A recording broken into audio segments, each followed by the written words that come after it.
We dive into your talents, we identify what makes you you. We spend a lot of time thinking through what your North Star is.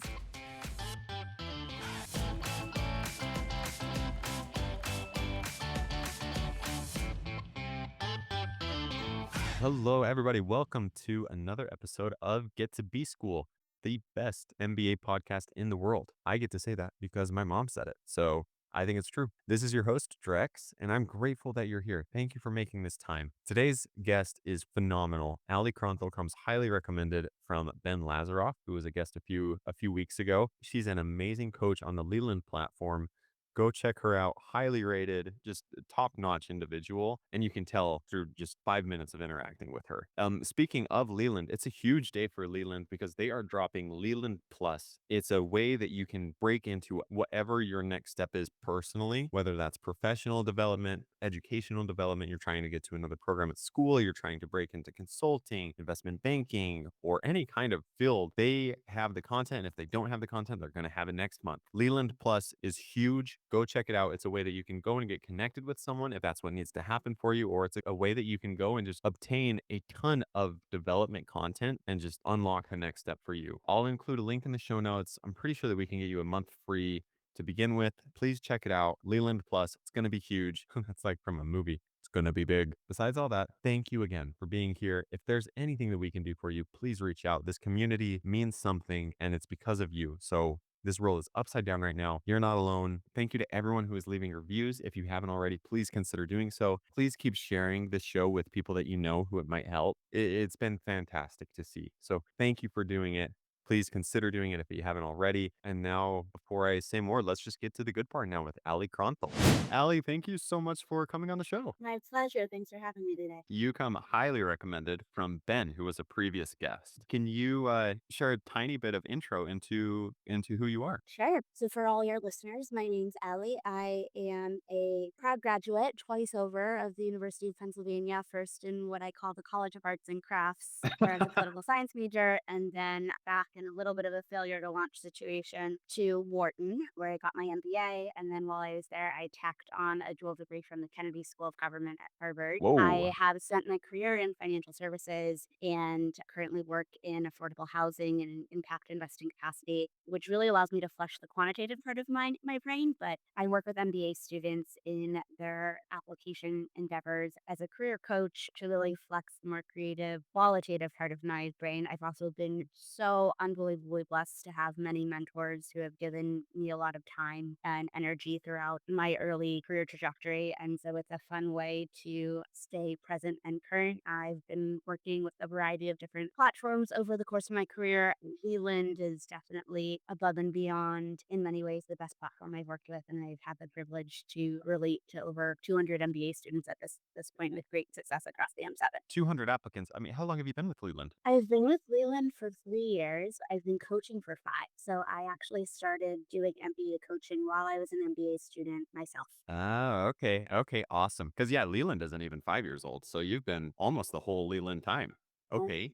Almost. Can you share with the listeners just a couple of highlights of Wharton? Yeah, it was interesting because I was there while COVID hit. So I joined in the class of 2019 or in the fall of 2018. And I think a couple of things. One, Wharton has one of the larger MBA classes. And so carving out the pockets of your own communities is really critical. I was fortunate to be pretty focused on real estate. And so joining that club and getting to know folks in person during that first fall semester through site visits, real estate is a goal, obviously, asset class. And so would go on tours with people across the US, which was really amazing. And then benefited from a lot of the conferences that are held on campus with Penn's really fabulous alumni network through the Zellery Real Estate Center. So that was awesome. A trip to Columbia over Thanksgiving, our first semester, was fabulous, and it is one of the seminal MBA experiences your first year. I would also say that COVID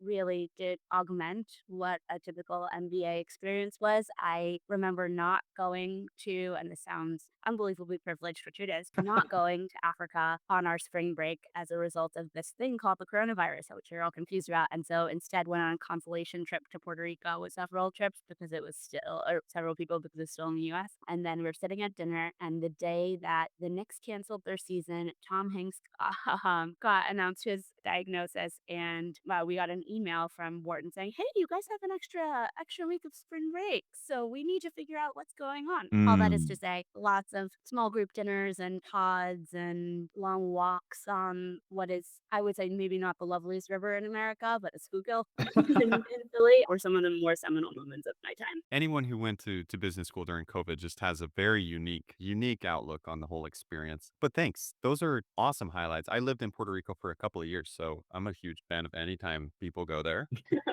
Let's pivot a little bit then to your experience coaching. You've been doing it for 5 years. Yeah. What led you to realize, "Hey, I could actually help people do this?" A lot of things. One is I've probably applied to every single program under the sun that has ever existed. So I'm talking like CFA exam. I took the LSAT. I took the GMAT, the GRE, Schwartzman Scholars when it first launched, like the whole kit and caboodle. My mom was my first editor in many ways, and her advice, which was recently echoed by Ben on a different panel that we were doing earlier this week, was write the way you speak.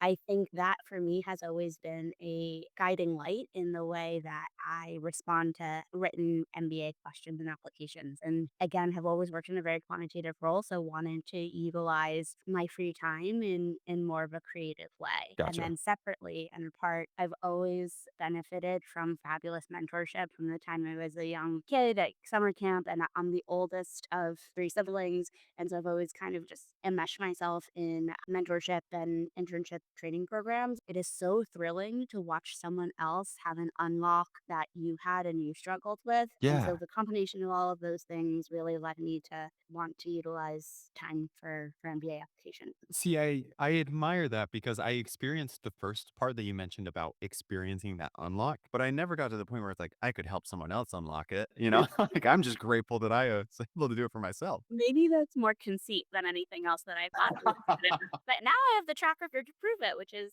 I've been again fortunate to help students get into their dream schools of Harvard, Stanford, Wharton, and beyond. Incredible. Yeah. No, conceit, no. Let's talk about that track record. Walk the listeners through maybe a typical first meeting with Allie. Sure. I run a process of what I call business school therapy. And what I try to do is dive into the nitty gritty, help students structure what is ends up being this soul searching moment in life. Because you're 2 to 3 years out of college, the standardized career path is probably not there anymore in the same way it is for doctors and even lawyers. And so we dive into your talents, we identify what makes you you. We spend a lot of time thinking through what your North Star is and how we can collect the seemingly unrelated parts of your application and put them together. Now, that's a lot for the first meeting. So oftentimes I ask students to come prepared with a list of, or rather responses to a list of 15 questions. And those questions are designed to start to get at those anecdotes of your most important life experiences. And then we use that as a starting point for discussion. It does take time to get to know a student. And so oftentimes we're meeting for several hours for the first few weeks before we develop a trust and a comfort and a cadence that really makes sense. Interesting. You can say no, but can you share one of those 15 questions to give an idea? I think understanding who the most influential person in a candidate's life has been is really telling. In some ways, that's because when you zoom out and you look at the different kinds of essay questions that are asked, there are the professional career goals questions, there's the how are you going to contribute to the school question. But what I think is the most interesting part of the entire MBA application process is to dive into those values questions. And so the who has influenced you and who has shaped you, who has molded you. And it could be a person or a place or a set of experiences. But that really allows us to formulate a really thoughtful response to the kinds of values questions. And for me, that's the most fun because that's, the essence of what makes someone tick. Yes. I laugh that you call it business school therapy, but the more you talk about it, that's I'm feeling therapeutic. Like this sounds I got to dig into this. brass tacks, if so much time is spent just forming trust and really digging into the emotions of it all before even putting a pen to paper, so to speak, Mhm. what's kind of the timeline that you suggest for an applicant? Yeah, I like to analogize it to running, and that might just be because I'm a big runner. So you can do it as a walk, a jog, or a sprint. A walk to me is 12 weeks. So for folks applying to round two, I typically start working with them in early September so that by January we're all set. We're meeting once a week. It's a very civilized pace. A Gotcha. jog is closer to 8 weeks. So we're losing basically that month of kind of brainstorm time of like sitting, letting stuff sit, forget, come back. And then a sprint can be anywhere from 2 to 4 weeks. So I worked together with one student who contacted me on August 24th of this year, and we pulled together an entire package in 10 days. Whoa. And that was wild and fast. So the high level answer is 12 weeks is the amount of time that I advise at a minimum. I have worked with students as early as a year in advance. If this is a bad question, please don't answer. Do you find a correlation between the amount of time that they give themselves and acceptance? No, I don't, because everyone is truly a snowflake, and I've worked with fantastic writers who just for whatever reason didn't have everything together and needed to jam it in. I've also worked with people for 9 months and things just didn't come together in the way that they were hoping to for lots of different reasons. So it depends on the candidate. And the classic MBA answer, and the first thing I learned at Wharton is it depends. And so you get really good at, I won't say evading, but you get really good at not answering direct questions as an MBA student and kind of negotiating your way around different questions that are asked of you. Ah, okay.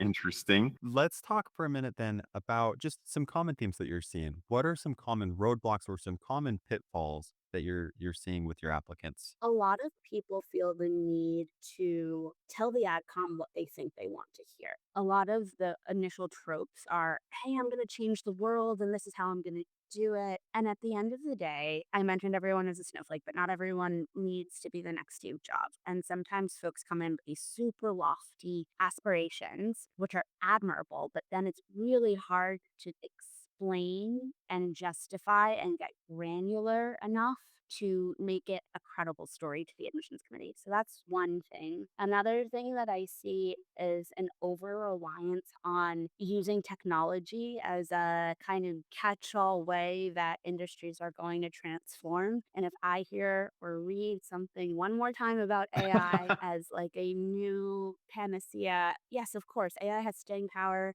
It's transformational, but you don't need, analytical skills that a chatbot has. So why are we incorporating that as like one of the critical components as rationales as to why you're going back to business school? So I would say that those are probably the pitfalls. Interesting. Okay, as someone who was definitely trying to just tell a story that I thought the admissions committee wanted to hear, how do you cut through the BS? Like someone comes to you and they're like, Allie, I want to solve cancer through my MBA. So and that's this almost like the therapeutic part of this, right? It's asking questions, it's paring back, it's digging down to the core. If therapy isn't an analogy that works for folks, it's like excavating in many ways, right? So we're trying to get to the like center of the earth and the molten lava, and that's why I like the emotional analogy a little bit better because you really want to figure out why someone is motivated to do something. Okay, you want to cure cancer. That's great. Okay, maybe you had a family member that had cancer, and as a result, you dedicated your entire career to healthcare access or something like that.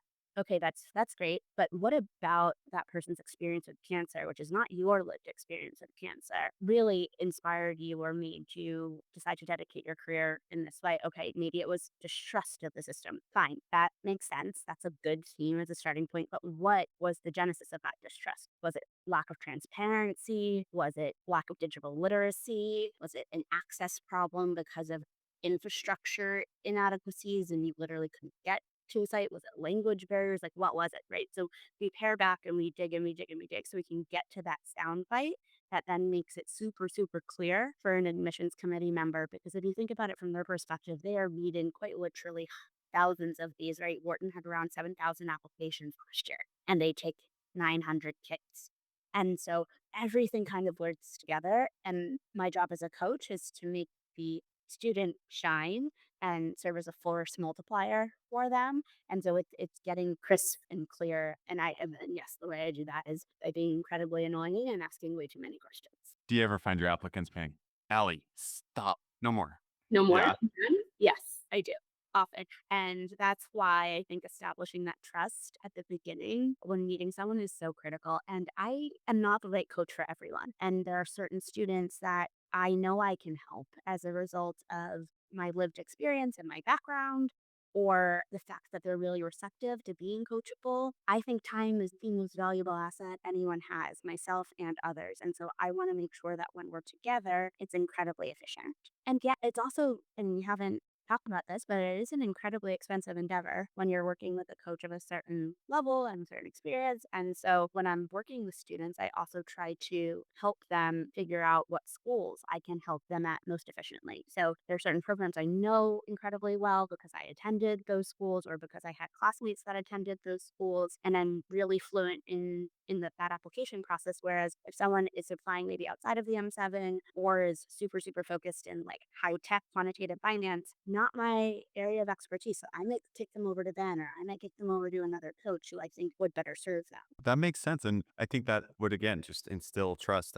Share just some positives that you're seeing a lot, like, "Okay, this is working really well right now." I think it's students who have the ability to evaluate their life experiences and come up with the ones that they think have been most seminal because they've been fun. And what I mean by that is you can see when someone lights up about something, you can see authenticity, you can see passion when they're speaking to you. And then that Mm. translates into prose in a much easier fashion. So I'll give you a concrete example. I was working with a student who is Singaporean, and he currently works in finance, but he is trying to transition to restructuring. And so we are trying to come up with the right hook for the CBS essay. What are your short-term, long-term career goals and why? And so I was asking him, why did you choose to go into finance? And the real answer was someone gave him a book called Liar's Toger by Michael Lewis, and he really respected this guy, and he was very financially motivated. And okay,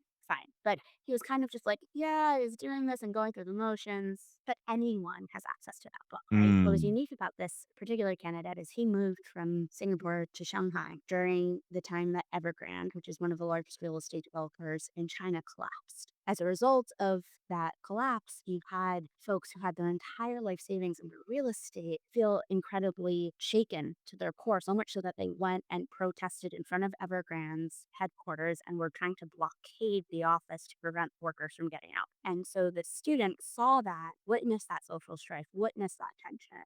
And it really inspired him to look more seriously at a career in restructuring, understanding how you get a mutually beneficial situation for both the creditors and the debtors. And when he was explaining that, there was just a tone shift and there was a level of detail and granularity that I didn't have to probe him for. He just offered up because that was so much more true to his story and his lived experience, and so much more engaging for an admissions committee member to read rather than, yeah, what Leonardo DiCaprio did in Wolf of Wall Street seems kind of something I'd like to do, right? The more that I listen, the more evident it is that you really do need a coach to get through those roadblocks. Like, it'd be so easy to tell the Wolf of Wall Street story. It's hard to get to that second layer. Allie, this flew by. This was extremely, extremely enjoyable for me. With the last 2 minutes that we have, can you share one piece of parting advice for the listeners? This is a marathon, not a sprint. Take care of your mental health and your physical health as you're going through this journey to give yourself enough stamina and fuel to reflect. I think it is an incredibly special time of life to be able to take the time to reflect on where you are and where you'd like to go. And above all, let's just have fun with the process. The hardest thing about business school is getting in. I've heard that once before, and I agree with that full-heartedly. Thank you. That was perfect to end on. Where can people find you? Leland exclusively? Is there Yes, if you find me on Leland, and I'm quite responsive. But again, wishing all of the candidates luck. And if I can be helpful, just please feel free to reach out. excellent? We'll make sure that your link is in the show notes, and loved this episode. So thank you, Allie. Thank